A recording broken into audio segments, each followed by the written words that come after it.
Hey everyone, this is Knight Errant Dean Thomas Keith, and you're listening to Firewalls Don't Stop Dragons.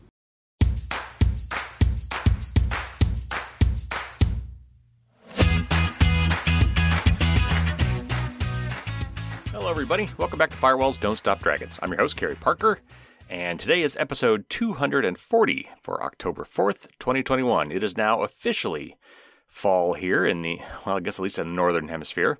And it is National Cybersecurity Month here in the United States. So as you might imagine, we're going to cover some cybersecurity tips, some top cybersecurity tips this week. But I've also got some other big news. I was waiting for basically an excuse to do this. And, why not do it National Cybersecurity Month? So for this next month, I am bringing back the challenge coins. So if you missed your opportunity last summer to get one of my super cool, highly collectible, security enhancing D20 dice coins, now is your chance to get one. So stay tuned at the end of the show and I'll give you more information about that. But we've got plenty of news to cover this week as well. Bunch of Netgear routers, very popular Netgear routers, have got a nasty bug, and I'll tell you how to fix that. There's yet another tool for law enforcement and government agencies to scrape our social media and public profiles to gather a ridiculous amount of information about us. The NSA and the CIA actually are using ad blockers because online advertising is so dangerous, something I've been saying for a long time.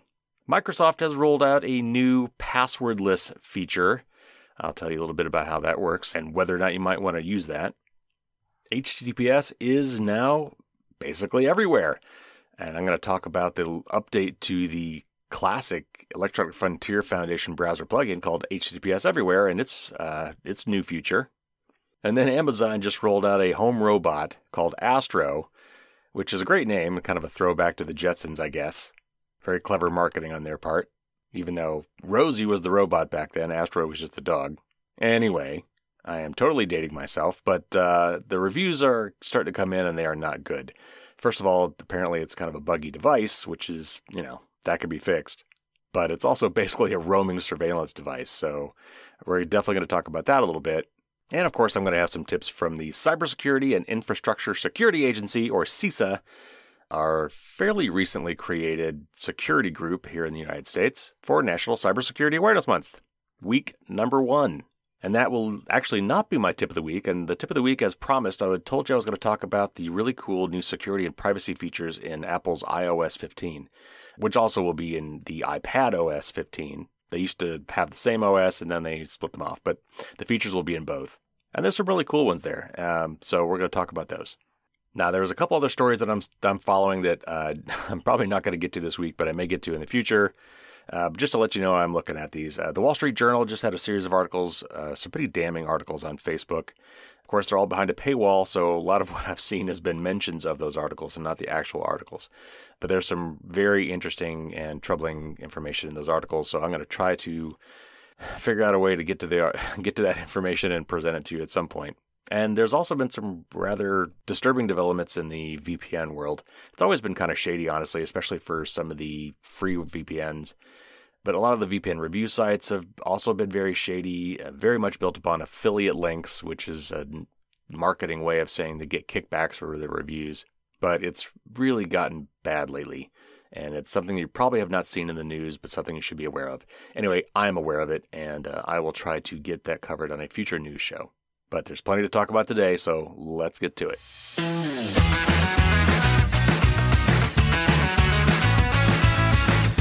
All right, first up, if you own a Netgear Wi-Fi router, listen up. If you've got basically any modern one, this bug seems to have affected most of them. And it's really just kind of crappy the way this happened. So anyway, let me read this article real quick from Tom's Guide. Because of an optional parental control feature that apparently wasn't so optional, nearly a dozen widely used Netgear home Wi-Fi router models have a serious security flaw and need to be patched. The affected models are and I'm going to read these off here, that's kind of repetitive, but you might recognize one of these numbers. R6400V2, R6700, R6700V3, R6900, R6900P, R7000, R7000P, R7850, R7900, R8000, and RS400. Most of them in the Nighthawk line, and physically nearly identical. Firmware updates are now available for all of them. The flaw can be exploited by a bad guy who gets access to your Wi-Fi network, which may not always be as hard to do as it seems, and then to seize control of your home or small office network and send you God knows where on the internet. Because Netgear markets its home routers using somewhat misleading terminology, for example, the R7000 is also labeled as a Nighthawk AC 1900 Smart Wi-Fi Dual Band Gigabit router, you might want to flip your router over and check the sticker on the bottom to read the real model name. The problem here stems from the Disney-designed Circle parental control feature, which was rolled out to Netgear Nighthawk and Orbi mesh routers, some of them already in customers' homes, as an optional add-on feature in 2017. The Orbis and newer Wi-Fi 6 Nighthawks got parental control software built in-house by Netgear earlier this year, while the Circle service was discontinued for older Nighthawk models in late 2020. Here's the catch. If you have one of the affected routers, the vulnerable Circle software is on your device regardless of whether you ever ponied up the $4.99 monthly charge for the Circle feature. And this is a quote from Adam Nichols, who's from the Grim security firm software. He said in his blog post, quote, "The Circle update daemon," which is just a little computer process that runs in the background, "that contains the vulnerability is enabled to run by default even if you haven't configured your router to use the parental control features. While it doesn't fix the underlying issue, simply disabling the vulnerable code when Circle is not in use would have prevented exploitation on most devices," unquote. What he's basically doing there is chiding Netgear and or Disney for running this service in the background by default whether you paid for it or not, which left all these devices vulnerable. All right, back to the article. In other words, you've got a problem that came with software you probably didn't ask for and that may have been introduced to your device via a firmware update after you bought it. We've run a lot of Netgear router security alerts in the past few years, with at least 2 in 2020, so we want to reiterate that Netgear's consistent policy of finding, patching, and publicizing its security flaws is a good thing, despite the resulting negative headlines. The only reason you don't hear about many security flaws from some other major router makers is because they don't tell you about the flaws. At least we know when something goes wrong with Netgear routers and how to fix it. To update your router's firmware, Netgear's security advisory recommends going to its support page at https://www.netgear.com/support, then punching in your model's number. From there, you'll be taken to your model support page. You can download a zip file to your PC and unpack the file. Then use your favorite web browser to access your router's administrative interface. It's most likely at http://192-168.1.1. Click the Advanced tab, select Administration, and click Router Update. You can upload the file to the router from there. However, for most of these routers, it's going to be just as easy, so much easier actually, to download the firmware update directly to the router. Follow the Web Administrative Interface instructions in the paragraph above, and then click the Check for Update button instead of uploading a file from your PC or Mac. So yeah, that's by far the easiest way to go. So you should know your admin password for your router, and it should be something new and unique that you set, not the default. And when you do log into the administrator interface on your router, there should be some place in there to quickly and easily check for updates and apply them, if there are any. And most modern routers at least have that function. So yeah, that's going to be the easiest way to do it. All right, next up, this is from The Intercept, and it's titled "Shadow Dragon: Inside the Social Media Surveillance Software That Could Watch Your Every Move." This is a longer article, but here's the part that I think is important. A Michigan State Police contract obtained by The Intercept sheds new light on the growing use of little-known surveillance software that helps law enforcement agencies and corporations watch people's social media and other web activity. The software, put out by a Wyoming company called Shadow Dragon, allows police to suck in data from social media and other internet sources, including Amazon, dating apps, and the dark web, so they can identify persons of interest and map out their networks during investigations. By providing powerful searches of more than 120 different online platforms and a decade's worth of archives, the company claims to speed up profiling work from months to minutes. Shadow Dragon even claims its software can automatically adjust its monitoring and help predict violence and unrest. That should be raising the hairs on the back of your neck. Michigan police acquired the software through a contract with another obscure online policing company named Caseware, and that's spelled with a K, for an quote-unquote MSP Enterprise Criminal Intelligence System, unquote. The inner workings of the product are generally not known to the public. The contract and materials published by the companies online allow a deeper explanation of how this surveillance works. Shadow Dragon has kept a low profile but has law enforcement customers well beyond Michigan. It was purchased twice by the U.S. Immigrations and Customs Enforcement Agency, or ICE, in the last 2 years. documents show, and was reportedly acquired by the Massachusetts State Police and other police departments within the state. Michigan officials appear to be keeping their contract and the identities of Shadow Dragon and Microsoft from the public. The Michigan.gov website does not make the contract available. It instead offers an email address at which to request the document, quote, due to the sensitive nature of this contract, unquote. And the contract it eventually provides has been heavily redacted. The copy given to David Goldberg, a professor at Wayne State University in Detroit, had all mentions of Shadow Dragon software and Microsoft Azure blacked out. What's more, Goldberg had to file a Freedom of Information Act request to obtain the contract. When the state website did offer the contract, it was unredacted, and I downloaded it before it was withdrawn. Last year, The Intercept published several articles detailing how a social media analytics firm called DataMiner relayed tweets about the George Floyd and Black Lives Matter protests to the police. The same year, I detailed at The Intercept how Caseware's partner Microsoft helps police surveil and patrol communities through its own offerings and a network of partnerships. This new revelation about the Michigan contract raises questions about what digital surveillance capabilities other police departments and law enforcement agencies in the U.S. might be quietly acquiring. And it comes at a time when previously known government social media surveillance is under fire from civil rights and liberties advocates like Media Justice and the American Civil Liberties Union. It also raises the specter of further abuses in Michigan, where the FBI have been profiling Muslim communities and so-called black identity extremists. In 2015, it was revealed that for years the state police agency was using cell site simulators to spy on mobile phones without disclosing it to the public. Caseware and Shadow Dragon are part of a shadowy industry of software firms that exploit what they call open source intelligence, or OSINT. That is, the trails of information that people leave on the internet. Clients include intelligence agencies, government, police, corporations, and even schools. Caseware, which is partnered to Shadow Dragon and Microsoft, provides a platform for activities that support OSINT and other elements of digital policing, like data storage, management, and analysis. Its capabilities range from storing evidence to predictive policing. By contrast, the two Shadow Dragon products acquired by the Michigan State Police are more narrowly tailored for the surveillance of people using social media, apps, and websites on the internet. They run on the Caseware platform. Now, this article goes on and on and on. If you're interested at all, there's a link, of course, in the show notes to read the whole thing. But a couple more interesting quotes, or a couple more interesting things I want to pull from this article. And one of this was a quote. I missed who said this in the article, but it says, when the FBI started using SocialNet, which was another one of these systems talked about later in the article, they did an evaluation and concluded that what used to take us 2 months in a background check or an investigation is now taking between 5 to 15 minutes, unquote. And then later in the article, it actually lists some of the 120 sources, and I just want to rattle some of these off for you.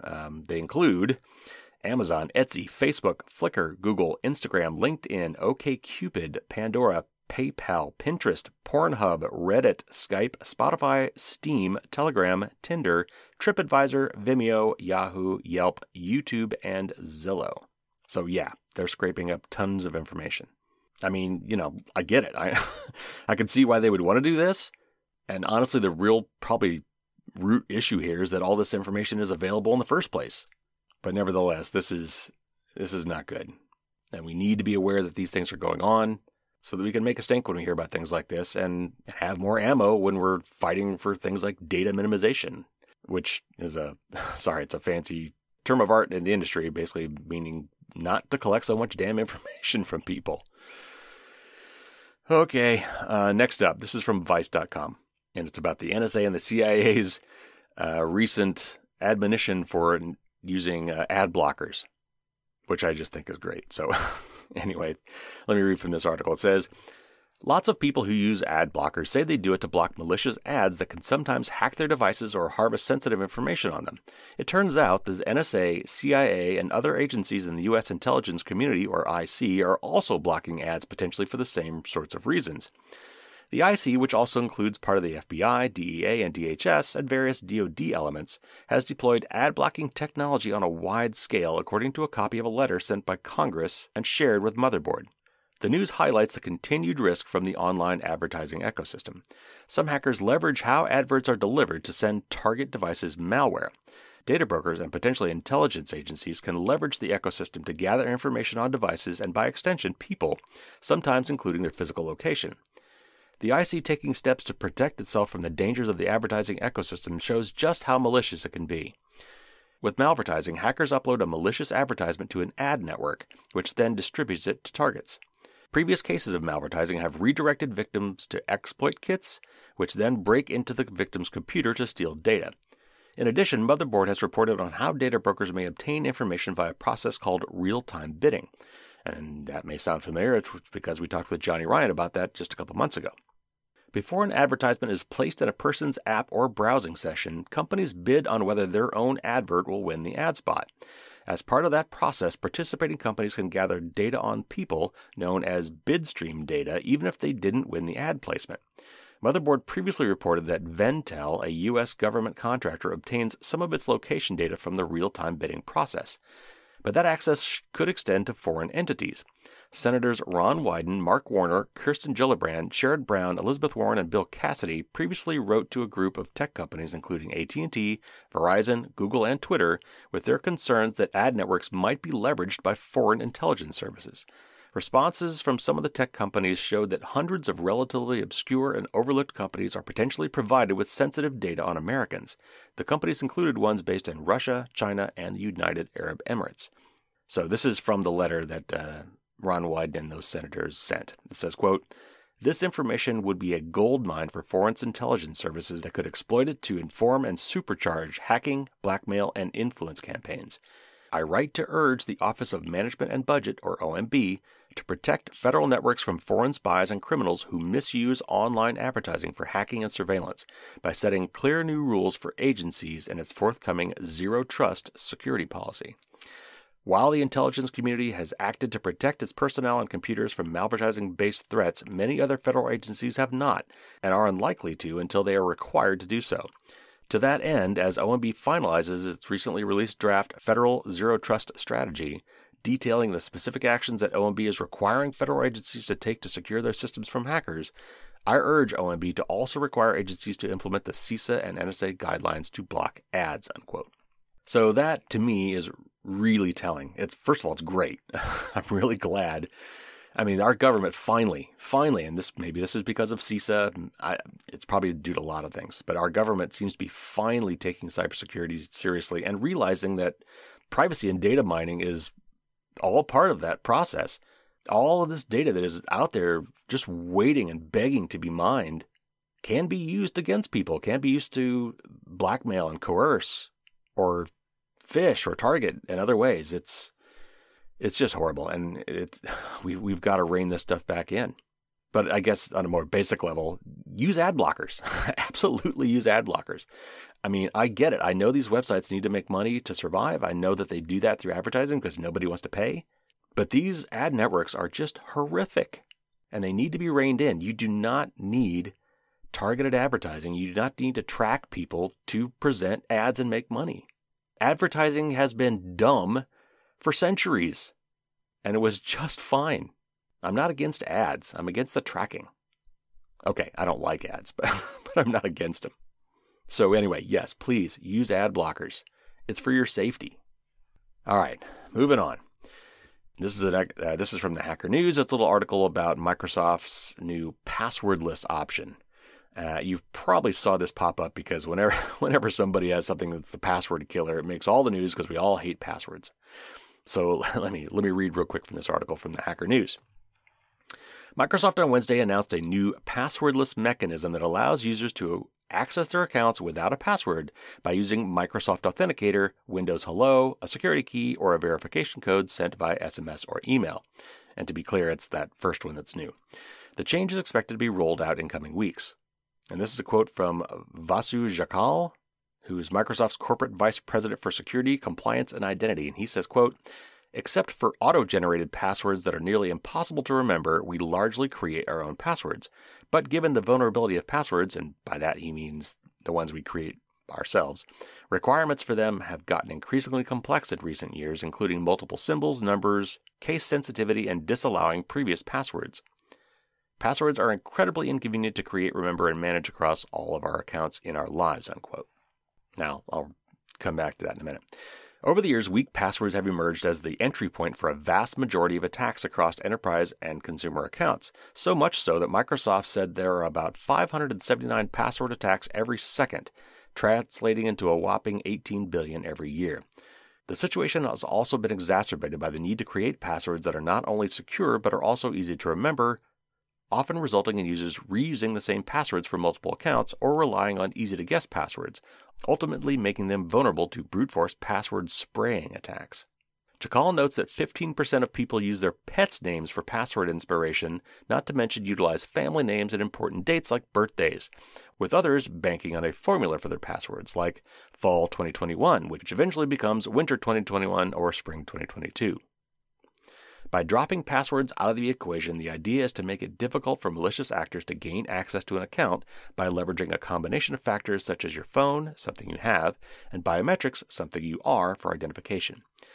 Customers can use the new feature to sign into Microsoft services such as Microsoft 365, Teams, Outlook, OneDrive, and Family Safety, but after linking their personal accounts to an Authenticator app like Microsoft Authenticator and turning on the passwordless account setting under Advanced Security Options, then Additional Security Options. Okay, so, what this is all premised on is that people create crappy passwords, and they do. But if you followed my advice, and the advice of any security person who's probably ever talked to you, you don't make your own passwords. I don't know any of my passwords. They're all crazy. They're all ridiculous. They're impossible to remember, which also means they're impossible to guess.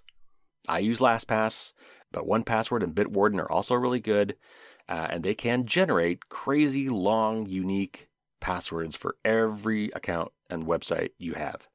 And that is precisely what you should be doing.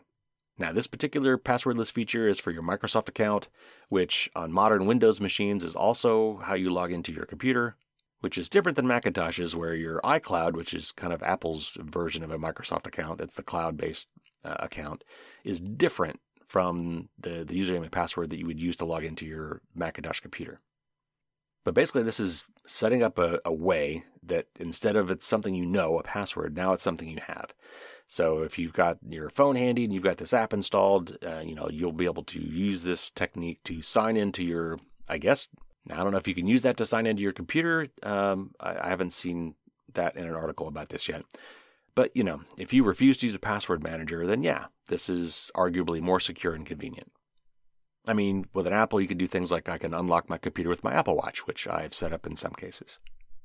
But honestly, for most situations, and by the way, this only is for your limited to your Microsoft accounts, so it doesn't get rid of all passwords everywhere.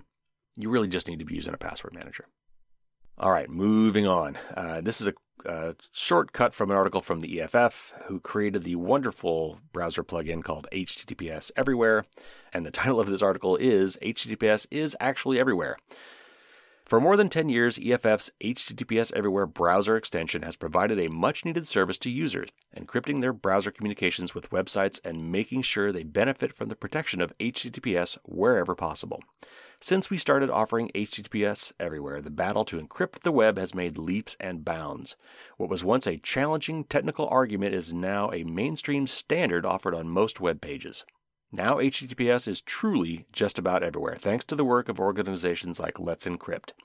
We're proud of EFF's own CertBot tool, which is Let's Encrypt's software complement that helps web administrators automate HTTPS for free.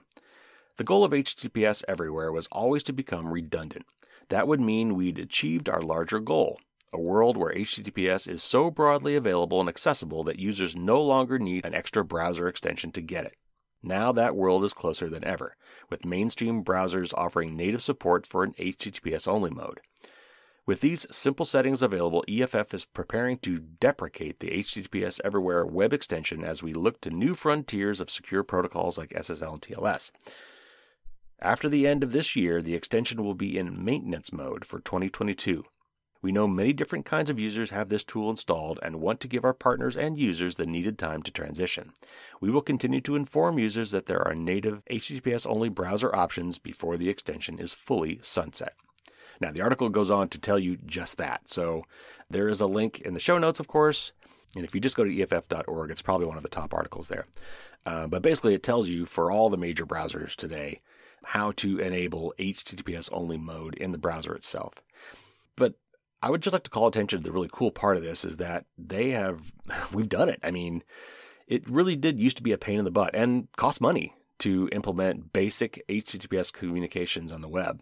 As somebody who owns several websites, I would have had to pay, I don't know, some amount of money. And anything above zero makes a lot of people just say, I don't need it.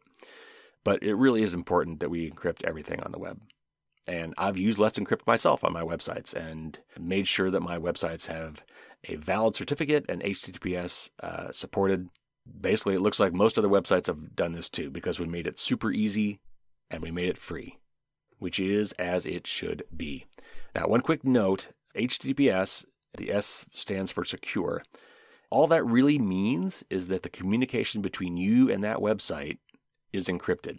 It doesn't vouch really for what website you're going to. You can still go to bad websites that are encrypted.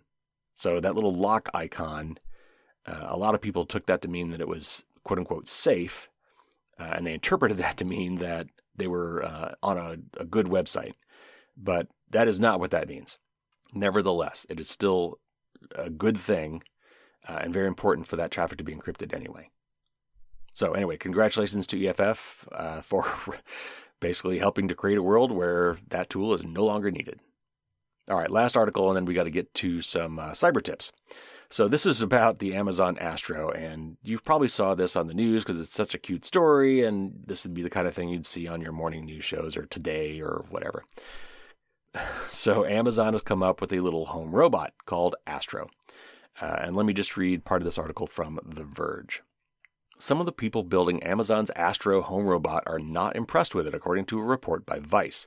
One person who worked on the robot, which was announced today, and this would have been last week, reportedly called it a, quote, disaster that's not ready for release, unquote, while another said that it was, quote, unquote, terrible, and the idea that it'd be a useful accessibility device, and parenthetically it says, part of Amazon pitch is that Astro can help with elder care, was, quote, absurdist nonsense, unquote. The sources also mentioned that the robot doesn't handle stairs well, with one even saying that it would, quote, throw itself down them if presented the opportunity, unquote.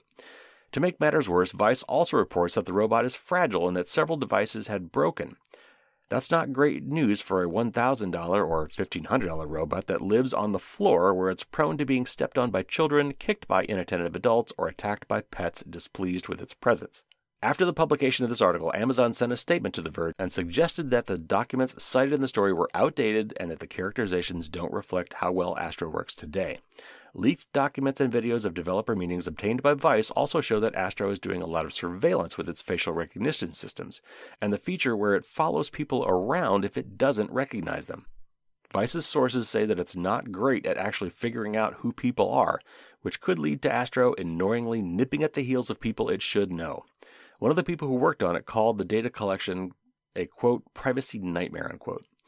So here is Amazon's official response to this story. They said, these characterizations of Astro's performance, mast, and safety systems are simply inaccurate. Astro went through rigorous testing on both quality and safety, including tens of thousands of hours of testing with beta participants. This includes comprehensive testing on Astro's advanced safety system, which is designed to avoid objects, detect stairs, and stop the device where and when necessary, unquote. It's not necessarily surprising that Astro is always watching, though. It comes with a Ring Protection Pro subscription, and Amazon's own marketing for the robot shows off that it can be used as a security device, but in the context of wild animals entering your home rather than people. The most surprising thing is that we're seeing leaked documents, videos, and hearing from grudging developers on the same day the device was announced. Someone, or multiple someones, inside Amazon must not be swayed by the robot's charms. The leak also somewhat recontextualizes Amazon's invite-based rollout. You currently can't just buy the robot. You have to request an invite, a process which requires filling out a survey to indicate whether your house would be a good fit for Astro, which includes a question about what style stairs you have. It's possible Amazon is trying to put these bots into the best-case scenario to see if they could even survive that. All right, so I guess I should have described this before I did the article. If you have not seen this yet, it's a little thing looks like maybe by default no more than a couple feet high. It's a pair of wheels that balances itself kind of like a Segway, if you've ever seen one of those, with a kind of an iPad head on top. It's got a flat panel that displays kind of a cutesy little face and some messages on it, and it can tilt up and down to look at you. And of course, it's got a camera. And in this article, it talked about the mast. And basically, built into the pole on top of this thing that holds the little tablet face is a camera built on a telescoping mast. So this periscope basically can pop up and look at things and look at you and whatever and do surveillance. But obviously it's probably also trying to avoid objects and whatever. But it's just super creepy. And as we'll find out in next week's interview, where I kind of get off on a tangent on this, but I'm a technologist. I love this stuff. From a pure sci-fi perspective, this stuff is really cool to me. I mean, I hope to someday have a really cool home robot, but man, we've got to really fix our security and privacy before I would ever do such a thing. And we've got a ways to go. And Amazon certainly is not a company I would trust with such a thing. All right, so that's the news of the week. Now, this is, as I said, National Cybersecurity Awareness Month. And CISA has released, for week 1, some tips. And the theme for week 1, starting today, is to be cyber smart. And it says, as our lives have become increasingly dependent on technology, virtually all personnel and business data is kept on internet-connected platforms, which can become a goldmine for bad actors. The first full week of Cybersecurity Awareness Month will highlight best security practices and focus on general cyber hygiene to keep your information safe. Own your role in cybersecurity by starting with the basics. Creating strong passwords and using multi-factor authentication, backing up your data, and updating your software are great places to start. This is a great way to do your part and be cyber smart. Okay, a lot of marketing stuff there, but they rattle off, I think, 8 different things here. Things we've talked about many times before, but it's Cybersecurity Month, so let's just walk through these, shall we? Number 1, make a long, unique passphrase. Length trumps complexity. A strong passphrase is a sentence that is at least 12 characters long. Focus on positive sentences or phrases that you like to think about and are easy to remember. All right, I got to take issue with that already. First of all, passphrase will never be 12 characters long if you're doing it right. A passphrase, like maybe one you would generate by going to d20key.com, is a series of words. And you're going to want, if you really want something secure, you're going to want 4 to 6 truly random words. And then you come up with some little mnemonic device to help you remember these crazy, seemingly unrelated words in such a way that you can remember this password. Or you just, like I said, you just use a password manager and have it create crazy passwords for you. All right, number 2, passphrases aren't enough.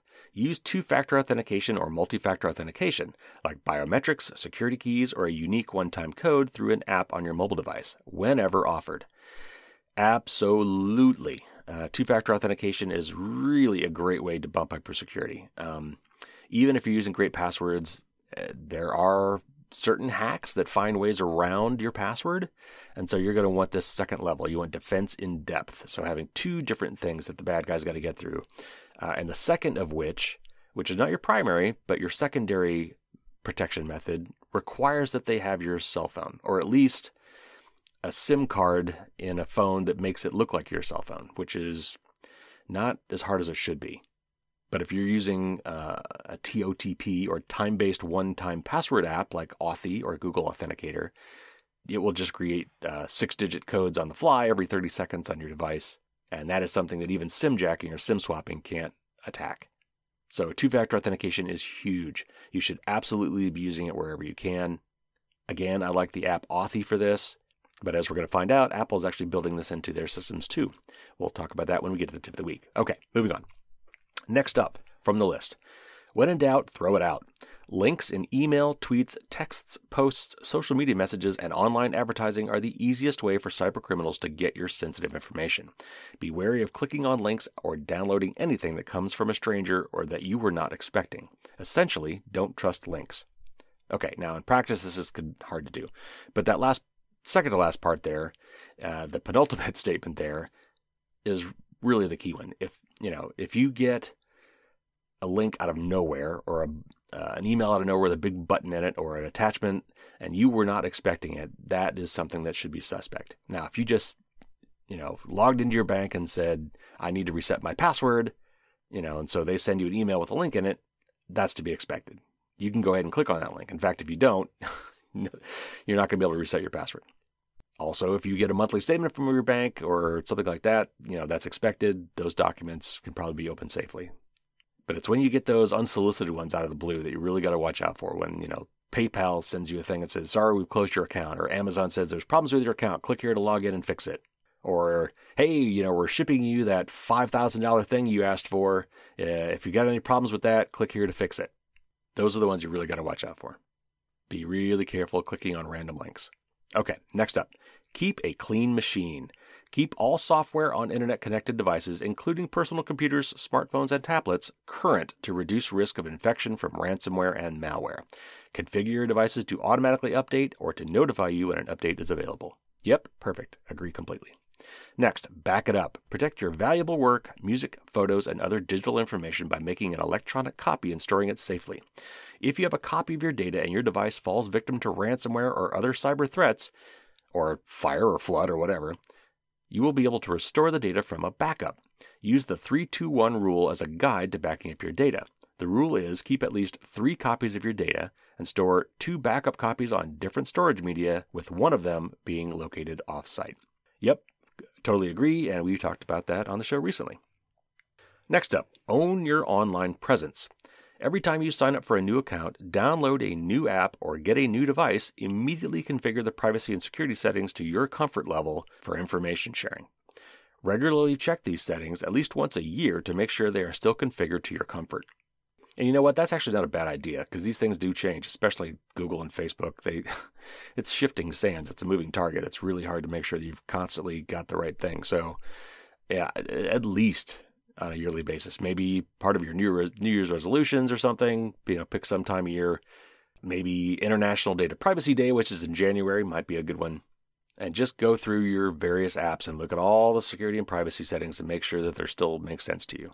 And while you're at it, eliminate any apps that you're no longer using and check the permissions on all those apps to make sure they still need access to all the things you've given them access to in the past, like your location, your contacts, your photos, things like that.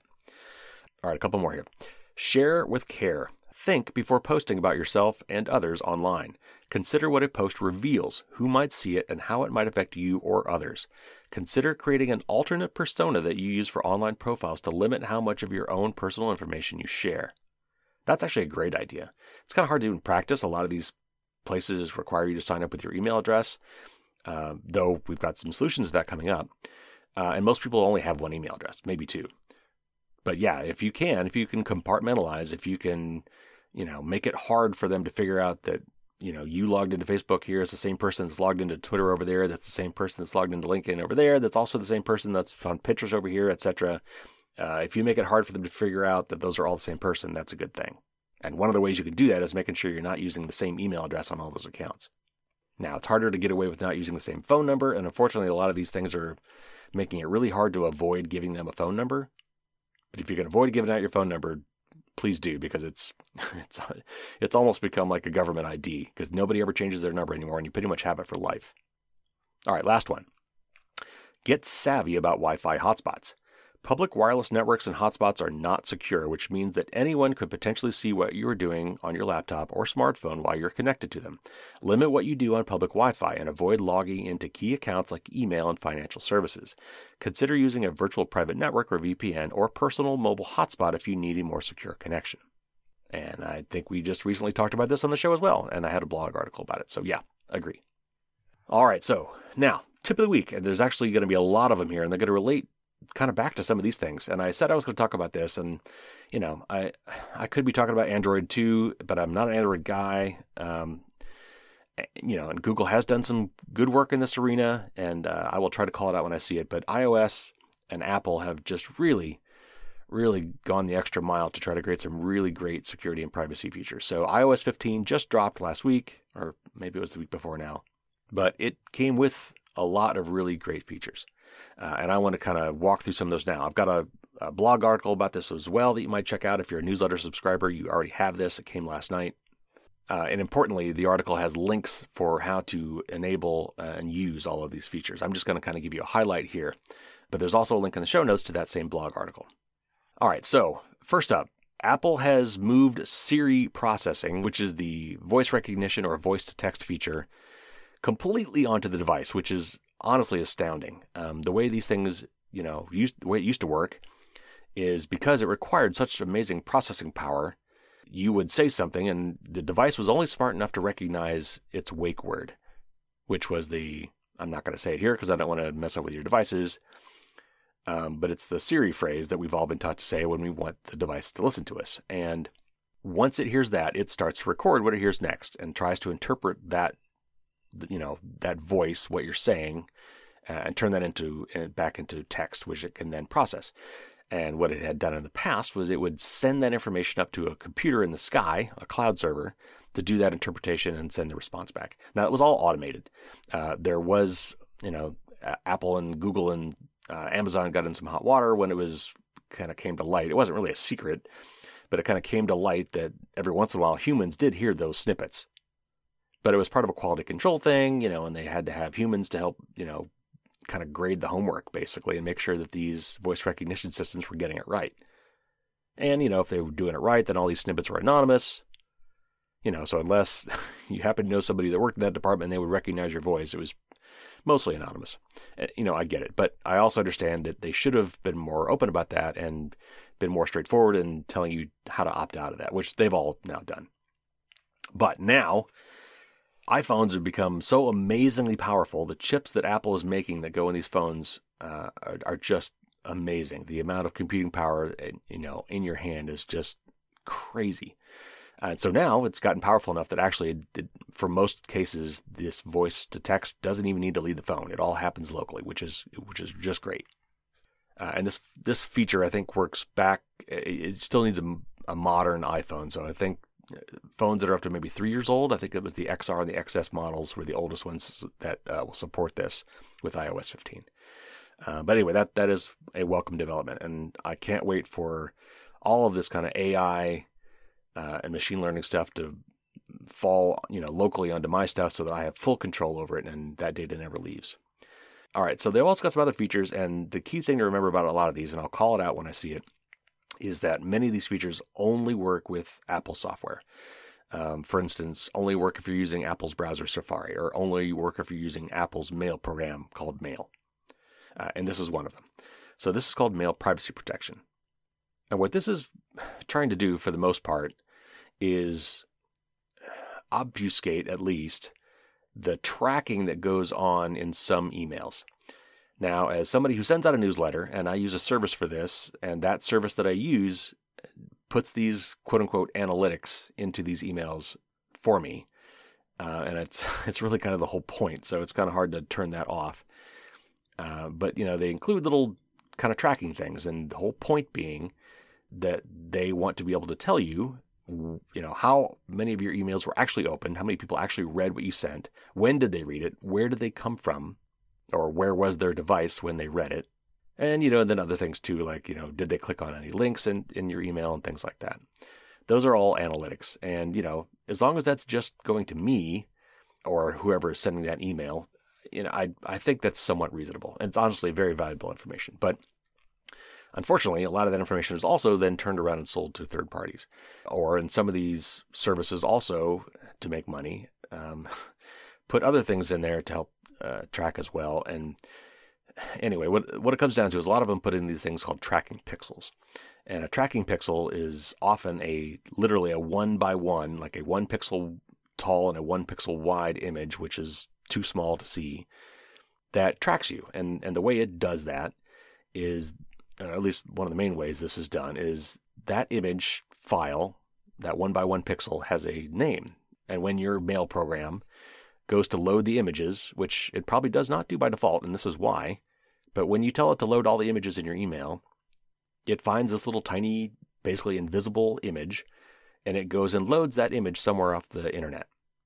More than likely, it's going to this analytics company or to a data mining company. And that image that they stuck in there has a unique name, and they remembered who they gave that unique file name to. So that when you open it and somebody from somewhere requests that image, like, oh, hey, that was the pixel we put in Carrie's email, so Carrie must have just opened that email. And let me note down what the date and time was when he opened that email. And oh, here's the IP address for his device. And from that IP address, I can see that Carrie is somewhere kind of in Raleigh, North Carolina. So again, if all they were doing that for was to come up with some metrics and statistics that I could see as the newsletter sender to find out how many people actually look at my email, I mean, that's nice, and I think that's for the most part harmless. But the problem is when they turn around and sell that to somebody else. So anyway, all that to say that Apple has this new mail privacy protection thing, which basically inserts kind of a dummy reader, a proxy. They kind of pre-open your mail and cache those images and stuff. And the net effect of that is that the people at the far end don't really get useful data. They do get some data, but they don't really get useful data. Now, I think if you still load that email and go ahead and load those images, it will get that information as well. But at least it's muddying the waters. I think they could do better at this. I think we can find better ways to make this work. Like why don't you just find any images in the picture that are only 1 pixel tall and just ditch those completely? Like when I click on load images, I don't want to load all images. You know what I'm saying? Anyway, I think they could still do better at this, but hey, it's a step in the right direction. All right, another one. Here's the kicker again, is that this only works if you're using the Apple Mail program. If you've downloaded and installed Outlook or the Outlook app for your phone, or if you're using like the Google app to read your mail, this will not help you there. You have to be using Apple's Mail program. And you've got to enable it, which is under Settings, Mail, and Privacy Protection. Now, I'm not going to go through actually and tell you how to do all of these. Just find the article because it's got links that tell you all sorts of more info with pictures and everything and show you how to set these up. So go to the show notes and get the link to the blog article to find all those kind of details. I just want to give you some highlights here on what's there. All right, next up, there's another email feature called Hide My Email. And this is really cool. Now, this might sound familiar because I've talked about similar services before, but there's one kicker that this feature has that the other ones don't. So when you sign up for a newsletter like mine, or go to a website that invariably says, you must log in to continue, get a free account, or maybe they'll try to entice you with, hey, if you log in, you can customize your settings, or we'll remember you better, or whatever. They're trying to get your email address. And often once they get that email address, they will use it to send you spam email. And often they will use it to correlate you with other information that might be out there on you, selling it to data brokers, etc. So one way to combat that would be to give every one of these guys a different email address. And so then if you start getting a whole bunch of crap from one email address that you gave to Target or Home Depot or whatever, then you can just ignore that one email address. But in practice, it's not practical really for everyone to go and create a new email account for every account they've got online. I mean, I've got hundreds. So in the past, some companies like Google have come up with ways of creating email aliases, so for example, if your email is, joeschmo@gmail.com, if you put Joe Schmo as the user ID, then put the plus sign and then add anything after that, any valid set of characters, like Joe Schmo plus target@gmail.com. That will route to joeschmo@gmail.com. Everything from the plus sign on is completely ignored by Gmail. So Gmail considers all those addresses to be the same. So that might be one way you could do something like this. But a lot of email, if you just look at the email address, it's pretty obvious what's going on there. And it wouldn't be hard to write some sort of system that would just say, throw away everything after the plus sign. And then, hey, look, that's Joe Schmo. But what Apple has done, and some others have done too, have come up with a way to generate a completely random email address on the fly. So I'm going to this new site that says, hey, give me your email address and sign up for this newsletter. But I don't want to give them a regular email address. So I go to this Hide My Email service and I say, give me a fresh, random email address. And so you put that in there instead. And what Apple does behind the scenes is they forward all email to that address to whatever other email address you specify. By default, it's your iCloud email, but it could be anything. And it will keep track of all these emails for you. You can give each of these things their own label and a little description. So if at any point in time you're getting way too much crap, maybe they sold you out and gave that email address to other people as well, and you're getting a lot of junk for that email, you could just disable or deactivate that one account without screwing up the rest of your email, which is great. Now, Firefox Relay and DuckDuckGo have something very similar. But what they don't have, but Apple's does allow, which is just killer, is you can reply to emails. So here's the problem without having that feature. So you give them this really cool dummy address that's totally random, but it still gets to you. It still gets routed and forwarded to your account so you can read it, but they didn't get your real email address, and you can now block that. But if it turns out that for some reason you need to reply to that email, like it's Amazon.com or whatever, where they might send you something and hey, if you had trouble with your order, then reply and let us know or whatever. As soon as you go to reply, it uses your real email address. So that causes two real problems. First of all, it gives away your real email address. Second of all, it's going to confuse the hell out of the person who sent you that email because the response is coming from a completely different email address. So it really only works that without this response feature, it would only work for one-way emails. So strictly a newsletter, for example, or registering a product, if you're only ever expecting to receive emails and never need to reply. But Apple takes it one step further, and their service will actually let you reply to that email and still hide your email address, which is really cool. So I plan to start using that soon. All right, next up, Private Relay. Now, this is kind of weird, and it's a little hard to describe, but it's sort of a cross between a VPN and Tor. And we've talked about the Tor Network before. It's actually really more like Tor Lite, but it's a really cool idea. And let me explain it this way. Whatever you access on the internet, whenever you stream a video or get an email or go to a website, under the covers, the internet protocol that makes that happen is this request-response dynamic. Your device sends a request for something, and the website you're getting it from, Netflix, Amazon, Gmail, whatever, sends a response to that request. And in order to send a response to that request, it has to know where to send it. So we have addresses. We've got a from address and a to address, like a letter. So if I send somebody a letter and I want them to reply, well, then my return address on that had better be correct. But here's the thing with Internet Protocol addresses. Your IP address can say a lot about you, in particular, where you are. Not within like a couple feet or anything, but certainly probably within your city. And that location information is really important metadata. Your location and tracking that location over time says a lot about you. And it's something you should not be giving away freely. But we do because that's kind of the way the internet works. So Apple's come up with this thing called Private Relay. And what it does is it obscures one end's information from the other end, but somehow still all works. So what they've done is they've put two relays between you and whatever website you're trying to go to, two proxies. The first one of those is Apple. The second one of those is a third-party partner, and I think so far it's Cloudflare. I don't know if you'll be able to choose that or not. It's still kind of in public beta. But it's some third party that's not Apple. And so what happens on your device is your request, that is the website you want to go to, and the other information that comes with that request. Like if you're going to Amazon.com, that's usually not the whole request. Under the covers, it's / blah, blah, blah. You're going to look at some product, and maybe you don't want other people to know what that product is, and certainly not associate that back with your IP address, which might eventually be used to identify you. So you want to obscure that. So there's kind of the two parts. There's where you're going and what you're requesting, and then there's where you're coming from, who you are, your IP address. So your phone wraps up in a little encrypted ball the where you want to go and what you want to get. That's all encrypted. Apple cannot see that, and then sends that to Apple's relay server. So in order for Apple to reply to you, they need your IP address. So they do have your IP address.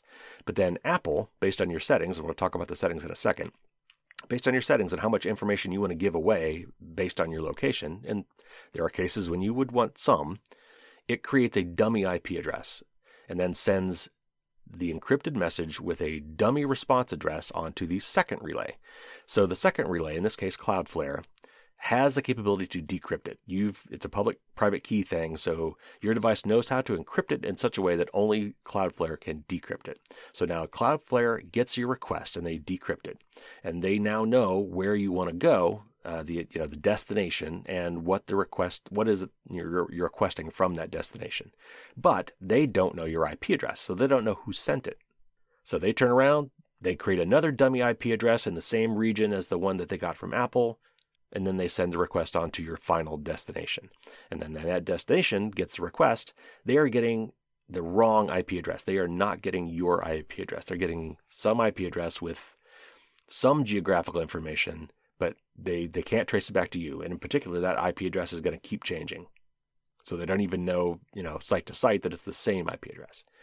And then they respond, and then Cloudflare's proxy bundles that up an encryption thing and sends it back to Apple, and because Apple knows where you are.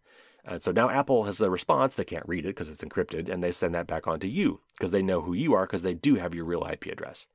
So basically, through this kind of handoff procedure, they've split the knowledge to the point where no one person along that chain knows both who you are, in other words, your IP address, and what you're requesting. They know, each of them knows half, but they don't know both. And the far end is none the wiser and can't track you. That is pretty darn cool. And that's kind of how Tor works, except Tor has 3 nodes and it's more complicated than that. So the one thing to note here is that this allows you to give 2 options for how much you want to obscure your location, because your location does matter. I mean, for example, if you're coming from Spain, the response is going to be different than if you're coming from Germany or United States. I mean, they will use that location to figure out what language to respond to you in. Sometimes, not always, but sometimes. Also, your time zone. If whatever you're doing is time sensitive, then your IP address will also be used to figure out what time zone you're in. So you can give it, that's the most coarse level you can give it. You could say, only tell them my country and time zone. Or if you're looking for restaurants in your area or someplace to get your hair cut or an auto shop or whatever, then they need more granularity. At that point, Apple, if you select the other option and give them something more local, it will at least give you like the right city, so that when they're looking at your IP address to figure out where you're coming from, they're going to give you stuff that is in your area, but they're still not going to know your real IP address or your really specific location. Now, some caveats. Again, this only works if you're using Safari on your iOS device. I think this is going to come out in Monterey, the latest macOS update when that finally comes out. But right now, it's only on iPhone and iPad, and it's only if you're using Safari. If you use another browser, it won't help you. Also, it requires that you have an iCloud Plus account, which you can get into that for 99 cents a month, which is pretty cheap. But also, it is not available in a lot of authoritarian countries like China and Saudi Arabia and Egypt and Russia and some of those other countries. So lots of caveats to that, but it's a cool idea. I like what they're doing. I hope we can see more of that kind of stuff. And hopefully someday it will be able to be applied to, apps other than Apple's apps. All right, real quick, just a few other ones I want to touch on. There's a secure paste function, which you may not have really thought about it, but on a device, when you do a copy and paste, that goes onto a virtual clipboard. So that you go in one app, you copy paste something, and then go to another app and you paste it, right? So you might think, well, the only apps that would see that are the one I copied it from and the one I copied it to. In practice, that's actually not true, and I'm surprised that it took this long to fix this. But and this is true on Android to some degree as well. That clipboard is actually available to, I think, all running apps. So, if you go and clip a password or a credit card number or something like that, it's possible that unscrupulous other apps might peek at that and try to do something nefarious with it. Well, Apple has plugged that, and Secure Paste now, I believe the way I understand it is only available to the next app and only that app once you paste it. Now, password managers have tried to thwart this problem by basically flushing your clipboard after you paste it. I don't know how they do that. I've seen them do it before. If you've ever tried to paste a password more than once, sometimes you'll find that the second time you go to paste it, it's blank. Well, that's because they basically wiped out what was on the clipboard with junk, so that to try to avoid this problem. But anyway, this is a real solution to this problem, and honestly should have happened a long time ago. But I'm glad it's there. Apple also has a new privacy report. It's called an app privacy report. It's under settings and privacy. And if you turn this on, it actually kind of keeps a 7-day running list of all the privacy related actions taken by all of the apps that are running. Like, how often is this app checking my location? How often is this app looking into my contacts? If you're curious about that, that's great. I honestly like it because now that means a lot of, amateur researchers out there could be looking at these things and raising a red flag if all of a sudden some app goes rogue and starts really, hammering your privacy information and sending it to weird places. So anyway, you can turn that on. It keeps, I think, a rolling 7-day window of information. You can download the file if you want. That's cool. Again, transparency. Love it.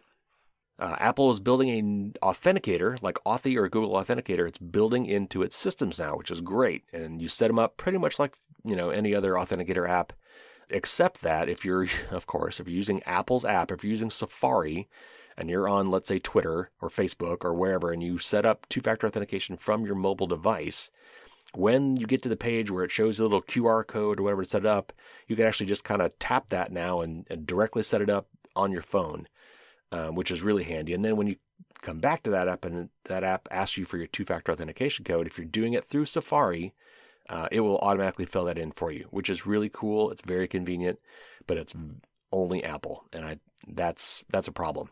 Now, it took Apple a while, but eventually they did allow third-party password managers to plug into other apps. So right now, if I'm on an app and it asks for a password, I can bring up LastPass and fill it in, which is great. So I'm hoping eventually they will allow other apps like Authy to plug into this, which would be great.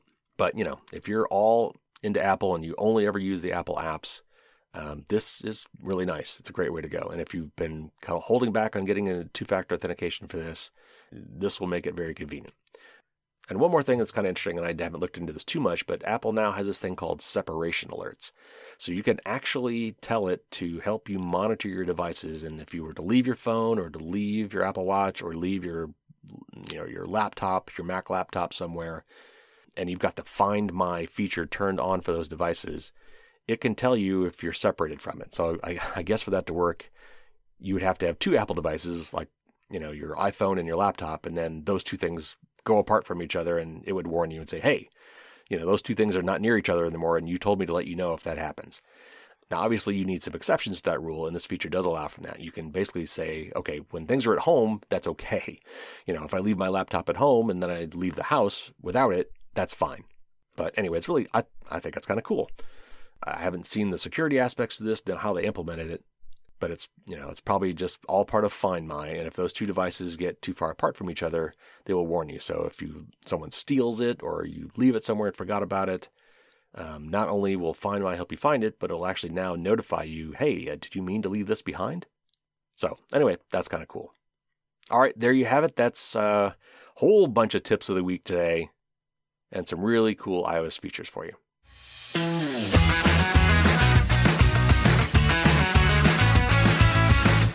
All right, that's it. That's the end of the show. Thanks for listening. Really interesting interview coming up next week with Melanie Ensign, who you might remember that name. She was the one who helped get me hooked up with Jeff Moss for my DEF CON interview, and Michelle Dennedy, who used to be the chief privacy officer at a lot of companies, actually, but Cisco being one of them. And I tried to work for her for a couple years before she left and came so close that it just never happened. But these are two amazing privacy gurus. And I know they knew each other and I knew them. So I thought, wouldn't it be fun if we all three got together and talked about some privacy stuff? And man, did they have some opinions. So it's going to be tricky, actually. I got probably over 2 hours worth of material that I'm going to have to pare way back for the interview. But, if you're a patron, I will give you all the leftover stuff in a really nice, fat, juicy bonus content for my patrons. So that's coming next week. We'll have more national cybersecurity awareness tips for sure. And I've got some other really cool interviews in the hopper. Fingers crossed, they could be amazing interviews. I'm trying to get them done. We'll hope they happen. Now, one more thing. The challenge coins are back. If for some reason you're a brand new listener and you have no idea what I'm talking about, if you go to firewallsdon'tstopdragons.com, it's probably the top article there. Or if you go to my website, d20key.com, and go to the coin tab, you'll find out all about it. And what I've done as a promotion to attract new patrons on Patreon is I minted a custom challenge coin. It's 2 inches wide, it's hefty, it's thick. And if you're familiar with challenge coins, it's often a military or law enforcement thing, but it's not just there anymore. It's actually used all over the place now. And they're kind of given away as very special thank yous to people or to indicate membership in a group.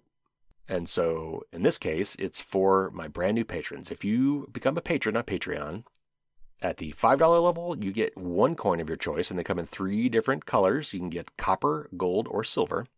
Or if you become a patron at the Knight Errant level, part of my roundtable, not only will you get a coin, you will get 2 coins in the colors you choose. and also some other fun benefits as well. I will announce your knighthood to the realm. In other words, I will mention your name on the podcast.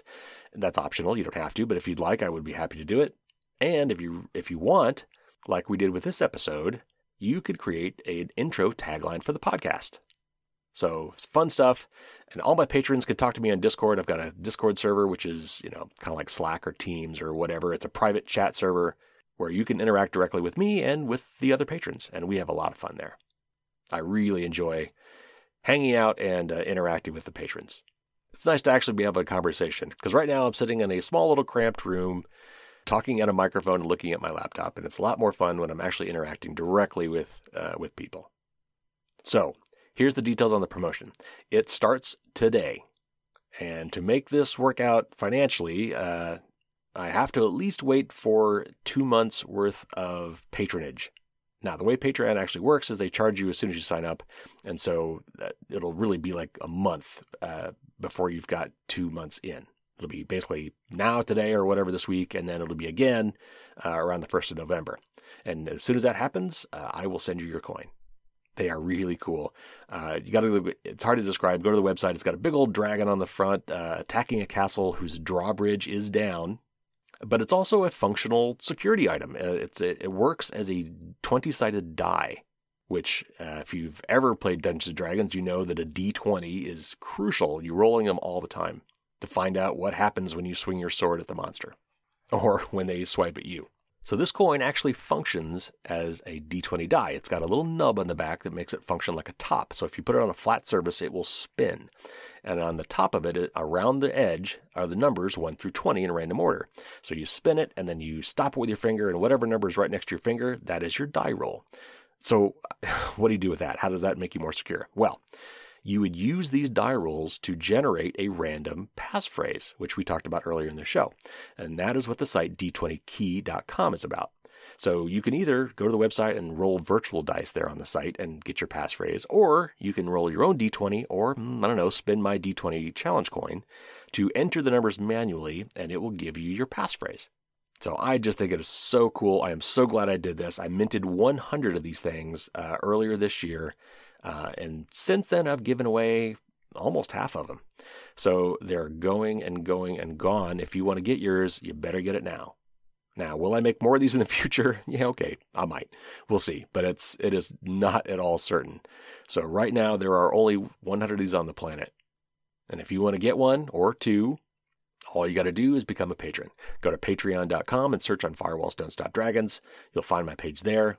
There should be a public post available there that will talk about this as well. There's all sorts of ways to find the details on this promotion. But probably the one with the most information is on my blog, firewallsdon'tstopdragons.com.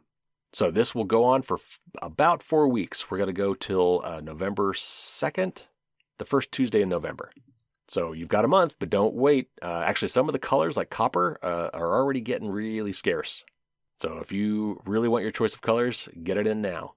And one more thing I will say, and I have no idea how likely this is, but this is kind of the deal with the challenge coin. If you present that coin to me in person, it's worth a drink on me. And I would absolutely love to pay for that drink. All right, everybody, that is it. Thanks for listening. Subscribe to the podcast if you haven't already. That way you will not miss any more episodes. We've got some great interviews on the way. Again, lots of links in the show notes to all the articles we just talked about today. If there's something you want to learn more about, check that out in the show notes. And I hope with the challenge coin, I'll get some new patrons and be talking to you on Discord. Take care, everybody. Stay safe out there. And until next week, as always, don't get caught with your drawbridge down.